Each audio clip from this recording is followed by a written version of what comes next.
Shalom, shalom, bien-aimés, shalom, comment est-ce que vous allez? J'espère que vous allez bien. Je bénis le Seigneur encore, je rends grâce à Dieu pour ce moment qu'il permet.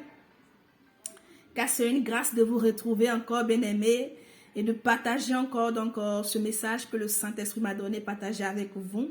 Et je crois que ce message fera du bien à une soeur, fera du bien à un frère, car moi aussi j'ai été béni par ce message. Et je rends grâce à Dieu vraiment encore qui s'est encore souvenu de vous dans sa bienveillance, qui a encore étendu sa main sur vos vies, bien-aimés, qui a encore étendu sa main sur vos vies. Je lui rends toute la gloire, comme je le fais souvent pour ceux qui me suivent. Donc ici, chaque fois, je partage donc des exhortations, des messages de fortification, des messages d'encouragement. Pour l'instant, c'est sur ce volet que le Saint-Esprit vraiment me conduit. Et ces messages que je partage avec vous, ou que j'ai déjà partagé avec vous, c'est des trucs que moi-même j'ai vécu. C'est des choses que moi-même j'ai vécu, des expériences que j'ai pu vivre avec le Saint-Esprit. Et compte tenu de ces expériences, compte tenu vraiment de ces instructions que le Saint-Esprit, parce que c'est ça aussi, il est important vraiment d'être à l'écoute du Seigneur, mais c'est bon d'être à l'écoute du Seigneur, du Saint-Esprit, mais il est important aussi vraiment de nous atteler vraiment à obéir, à mettre les instructions, ce que le Saint-Esprit vraiment nous donne comme instruction, ce qu'il nous dit de faire. C'est important de mettre cela en exergue pour que nous puissions soit peut-être voir la délivrance ou soit peut-être avoir la victoire sur une quelconque situation. Et je vous assure qu'à travers chaque message que le Saint-Esprit m'a donné vraiment, il y avait un enseignement vraiment qui, moi, m'a permis vraiment soit d'être libéré de quelque chose ou soit peut-être d'avoir la victoire sur une quelconque situation ou une quelconque difficulté ou d'avoir le dessus vraiment sur vraiment ce qui me stressait, ce qui me peinait, ce qui m'empêchait vraiment d'avancer dans ma marche avec le Seigneur ou dans la vie quotidienne.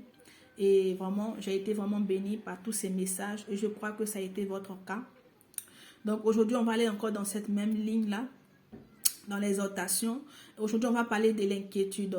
Aujourd'hui, je vous parle de l'inquiétude parce que, bien-aimé, il fut un temps où vraiment, c'est vrai que nous avons accepté le Seigneur, c'est vrai que aujourd'hui, nous sommes appelés enfants de Dieu, mais parfois, il arrive certains moments, il arrive vraiment des moments dans nos vies où, je vous assure que, bien-aimé, où on a comme l'impression que vraiment tout va nous tomber sur la tête. On a comme l'impression que on est seul. On a vraiment, et ceci vraiment, le plus souvent lorsque nous sommes face aux situations ou lorsque nous sommes dans l'attente de quelque chose et puis vraiment les choses ne se passent pas, les choses ne se déroulent pas comme peut-être on avait voulu ou peut-être comme le Seigneur nous avait vraiment révélé. Parfois on sombre peut-être dans l'inquiétude et moi ça a été mon cas vraiment. Il fut un moment où vraiment j'étais beaucoup inquiète, vraiment inquiète, vraiment je vous assure, et le Saint-Esprit vraiment m'a interpellé vraiment par rapport à cela pour que je ne puisse pas vivre dans cette inquiétude parce que ce n'est pas la part que le Seigneur m'a laissée, ce n'est pas cette part-là que le Seigneur nous a laissée. Non, ce n'est pas l'inquiétude, ce n'est pas la crainte. C'est pour cela que dans la parole de Dieu, chaque fois on va, il dit ne crains pas, ne crains pas, ne crains pas car je suis avec toi. Il est toujours là pour nous rassurer, il est toujours là pour nous interpeller, pour ne pas que vraiment l'inquiétude, pour ne pas que la crainte vraiment vienne s'installer dans nos vies. Parce que la crainte, l'inquiétude vraiment ne vient pas de lui et ce n'est pas le partage, ce n'est pas notre partage, ce n'est pas notre part. Vous voyez un peu, et compte tenu vraiment de ce message que le Seigneur m'a donné, vraiment, ça m'a permis vraiment d'aborder les choses d'une autre manière, de voir les choses vraiment d'une autre façon.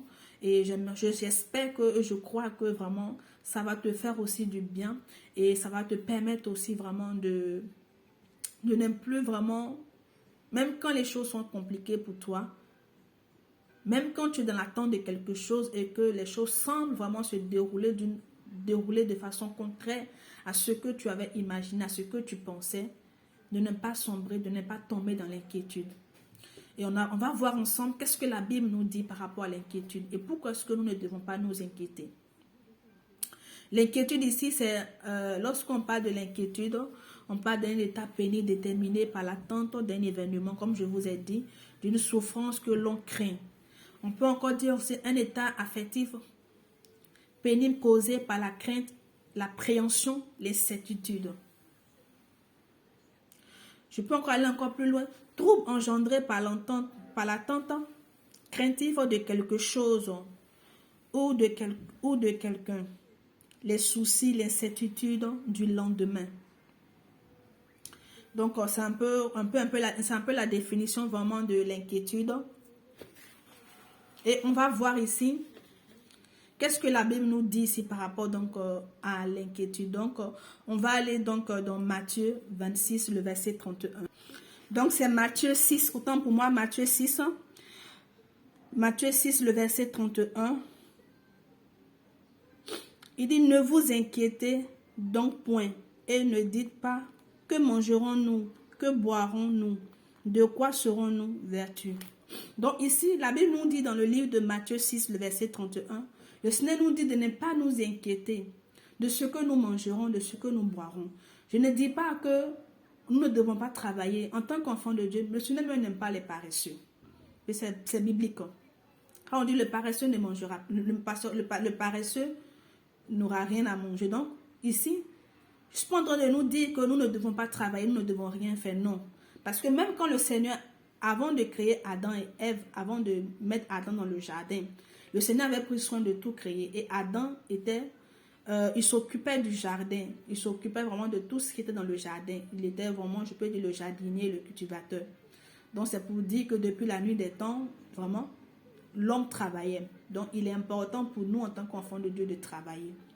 Mais ici, la Bible nous dit de ne pas nous inquiéter de ce que nous mangerons, de ce que nous boirons, de ce que nous serons vertus. Aujourd'hui, nous sommes dans l'inquiétude. Peut-être qu'aujourd'hui, peut-être que toi, peut-être aujourd'hui, ce n'est pas la nourriture. Peut-être que ce n'est pas vraiment de ce que tu seras vertu ou de ce que ce n'est pas ça toi tes difficultés. Peut-être qu'aujourd'hui, peut-être que tu as d'autres difficultés auxquelles tu es confronté. Tu es dans l'attente de quelque chose. Je ne sais pas ce que tu attends, mais tu es dans l'attente de quelque chose. Soit l'attente d'un mariage, l'attente d'un enfantement, l'attente vraiment d'une promotion, l'attente vraiment des finances, mais tu es dans l'attente de quelque chose.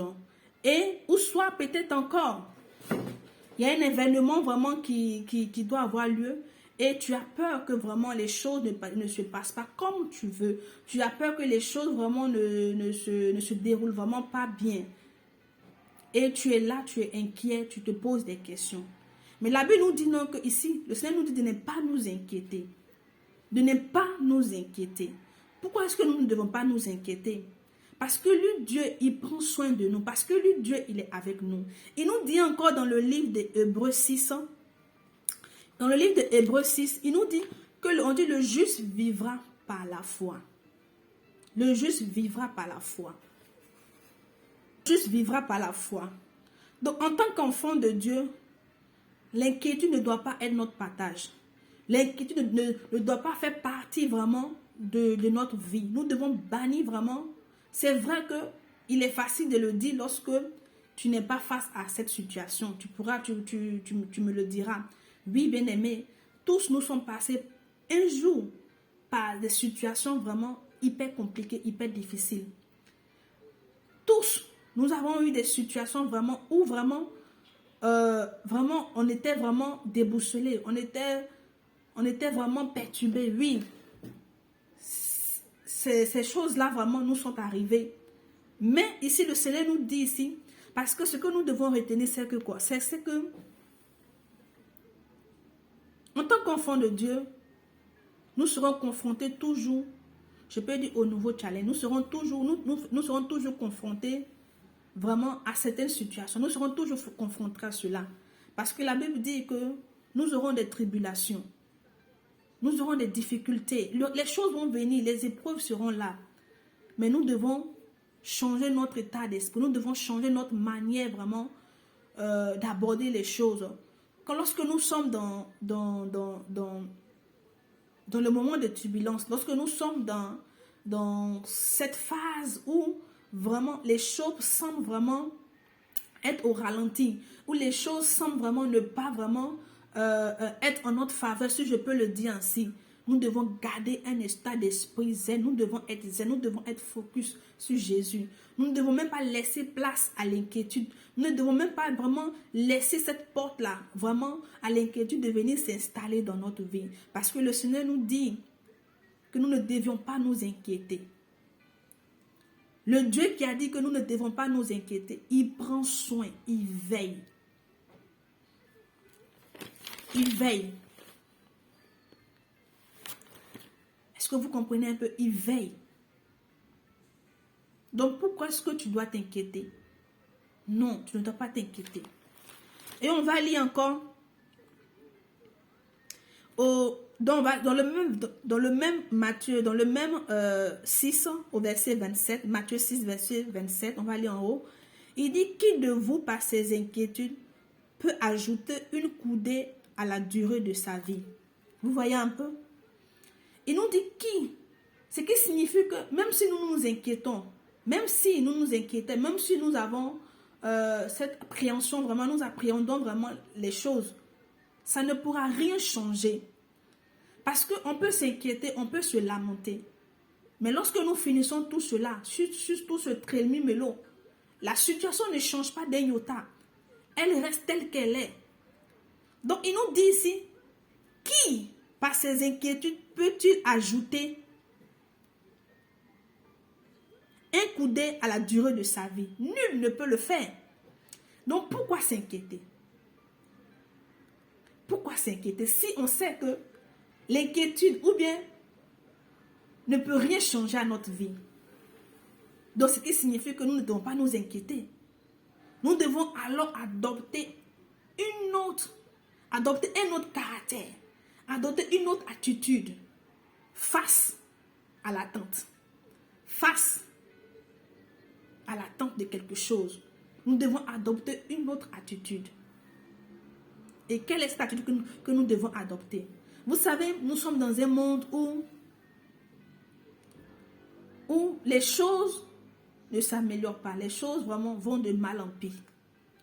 C'est vrai qu'on prie, mais nous savons que les choses, au fur et à mesure que les années passent, les choses se resserrent, les choses se compliquent, les choses deviennent encore plus difficiles. Difficiles pour ceux qui sont dans le monde, pour ceux qui n'ont pas encore connu le Seigneur Jésus. Mais pour nous qui avons connu le Seigneur Jésus, pour nous qui avons accepté Jésus-Christ comme Seigneur et Sauveur, pour nous qui lui appartenons, nous savons, nous connaissons la vérité. Cette vérité nous dit que nous ne sommes pas de ce monde. Donc nous savons que les réalités de ce monde, c'est vrai que c'est difficile, c'est vrai que les choses vraiment se resserrent. Ça c'est vrai. C'est une réalité. Mais ce que nous savons, c'est que cette réalité-là, elle n'est pas notre vérité.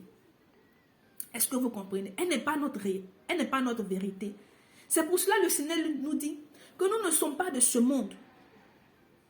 Nous vivons dans le monde, mais nous ne sommes pas de ce monde. C'est pour cela que tout ce qui arrive, nous ne devons pas nous inquiéter. Nous ne devons pas avoir peur. Mais au contraire, nous devons rendre gloire à Dieu parce que le Dieu qui a fait la promesse, le Dieu qui nous dit de ne pas nous inquiéter, ce Dieu-là veille, il prend soin, il est là. C'est pour cela qu'il nous dit, je suis avec vous jusqu'à la fin du monde. C'est-à-dire, il est avec nous pour prendre soin de nous, il est avec nous.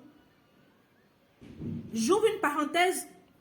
Vous savez, dans Exode, la Bible nous dit que lorsque le Seigneur a envoyé lorsque le Seigneur a envoyé Moïse et il a mis Aaron auprès de Moïse, puisque Moïse avait fait part au Seigneur qu'il n'avait pas la parole facile. Donc Aaron devait lui servir de bouche, Aaron devait parler, lui il était le Dieu. Dieu l'a fait comme Dieu pour Aaron. et Aaron était comme son serviteur. Mais lorsqu'ils sont partis en Égypte, lorsqu'ils sont allés vers Pharaon, et qu'ils ont parlé à Pharaon, que le Seigneur a demandé qu'il laisse partir son peuple.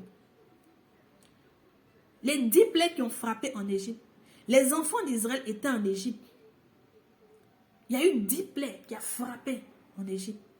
Mais la Bible nous dit que à l'endroit où étaient les enfants d'Israël, là où ils étaient, ils n'ont pas été frappés par ces 10 plaies. Ils n'ont pas été touchés. Je peux dire dans le quartier là où ils étaient, à l'endroit, c'est-à-dire que là où ils étaient, ils n'ont pas été touchés par quoi que ce soit. Or, la Bible nous dit qu'effectivement, il y a eu vraiment les 10 plaies. Effectivement que Dieu a frappé l'Égypte par 10 plaies.